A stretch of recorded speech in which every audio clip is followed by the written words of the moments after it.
يعتبر أول مرة تجرى هاي العملية في مستشفى الإمام الحجة.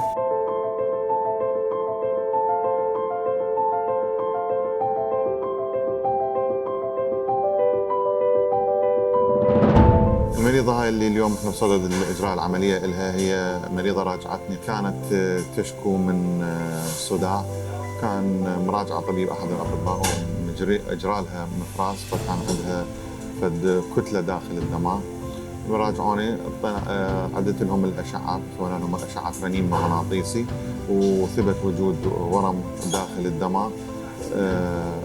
اجرينا كملنا الفحوصات واعطيناها الادويه اللازمه لذيك الايام اللي هي تحضيرا لاجراء عمليه رفع ورم دماغ، وتم التحضير خلال الايام الفائته. احنا اليوم بعد 10 ايام من تاريخ بدايه الادويه اجرينا لها العمليه هسه حاليا، وتم فتح الجمجمه ورفع الورم بصوره ممتازه. تكللت ان شاء الله بالنجاح. حاليا هسه طلعت المريضه من صاله العمليات، نرسلها الى العنايه المركزه.